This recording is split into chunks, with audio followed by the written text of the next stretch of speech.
Good morning, everyone. I'm 17 years old, and I'm no different from most other teenage girls. I have a loving, supportive family, great friends, and a wonderful boyfriend. I play field hockey, spring track, love to listen to music, and create art. I'm also a basketball cheerleading captain, a member of National Honor Society, and my school student body secretary. So yeah, my life is good to say the least.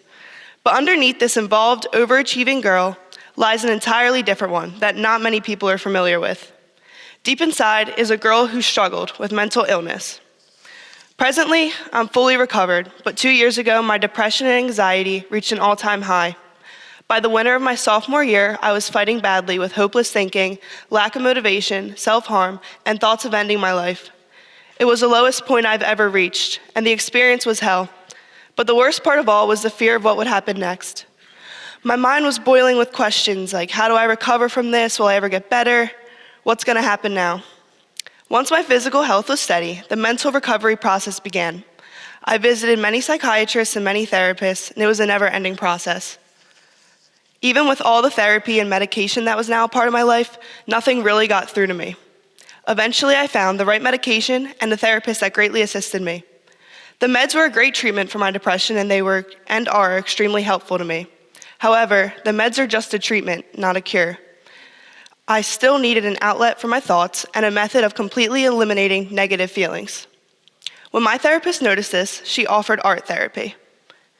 This practice was new to me. I was skeptical that art could coincide with mental health, but I didn't question it because I've always enjoyed painting anyway. We worked together once a week, and instead of attempting to tell her how I felt with words, I could use colors, shapes, and pictures to show her.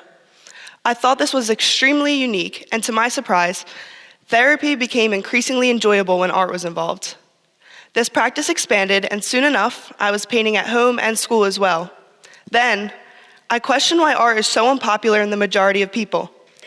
Turns out that many people just don't see the point of doing art as a therapeutic exercise. So, I did some research, and I'm here to tell you that you will all benefit as people from picking up a paintbrush. Here's why. Art can heal and prevent as well. When discovering that I might have a chance to do a TED Talk, I was doubtful of myself. But I realized that maybe it is a good thing that I'm a younger student standing here before you, because art programs are being cut every year in schools. And I speak to the older people to help you understand, and I speak to my younger generation to show you that we must fight for arts in the future. 2/3 of public elementary schools in New York City do not have music teachers or art classes, along with many poor urban schools. Art isn't considered important anymore, but I'm here to tell you that it so is. So what can art do?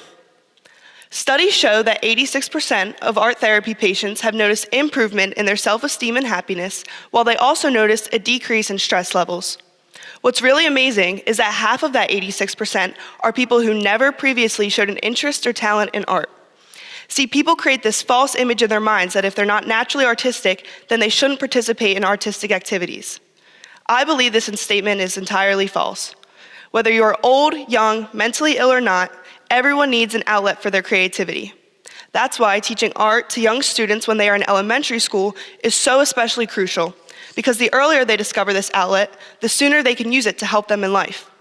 Art is proven to help focus, release anger, decrease stress, and help you find a self-image.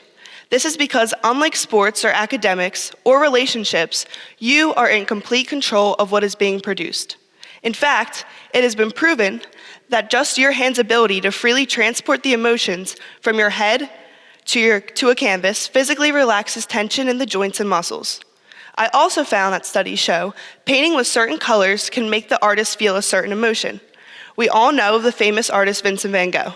He suffered from serious mental health issues and psychotic episodes, yet his paintings always included unique and bright colors, the most popular being yellow. Many say that he painted with these colors because they made him feel happier and calm. Of course, our minds are not as twisted as his. Well, at least I hope not. But the thing is, you don't even have to be good at art to benefit from it, because whether the final product is a masterpiece or just a big blob, which many of you might end up with, all the tension, anger, sadness built up inside of you is released from your brain to your heart, to your hand, to the canvas. You can walk away from the artwork and leave all of the bad emotions with it. This, I am confident, is a feeling that everyone needs in their life. Look around. How many people in the room feel stressed or overwhelmed sometimes, or frustrated at least once a day? Don't raise your hands because I bet you all would be raising the roof. But just think about it. All I ask is that you give it one try. Try to take just 30 minutes in a week and start painting or drawing. And when I say painting or drawing, it doesn't mean go find a picture and beat yourself up trying to match it perfectly. Been there, done that, it doesn't work. What's amazing about art in general, whether it be music, dancing, or anything in between, there is a huge range of possibilities. In my art therapy sessions, it somehow was the ugliest, most confusing, and abstract pictures that taught me the most about myself. I found that drawing sloppy, messy pictures were extremely hard for me because as a perfectionist, I try so hard to hide my flaws and mistakes every day in life, which clearly transferred to paper when I drew.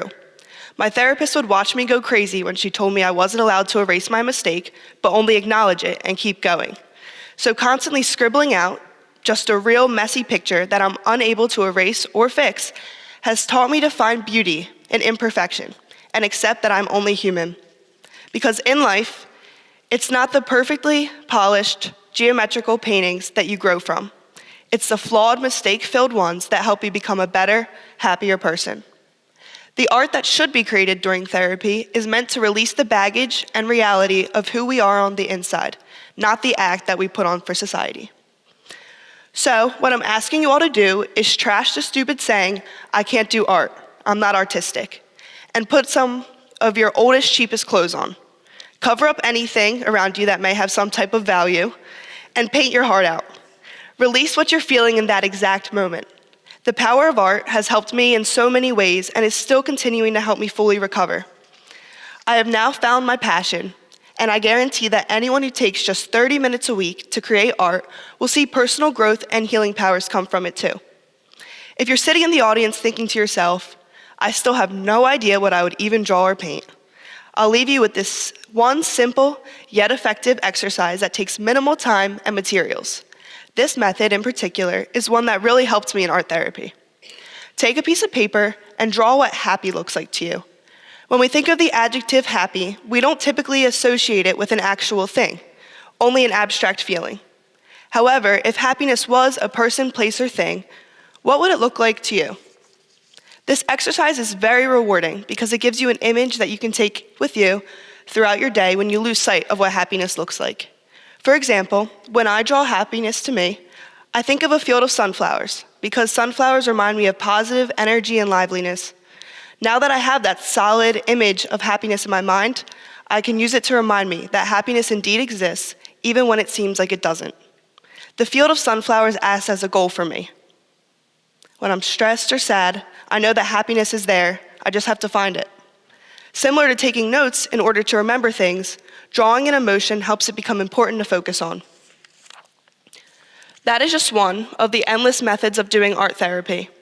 If you're curious about more exercises, the internet, that we all know and love, has great resources that can assist you in finding methods that work best for you. The one thing I ask you all to leave with today is hopefully a better understanding of the importance of art in our lives.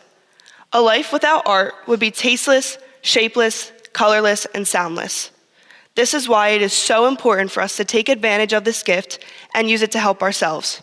Thank you.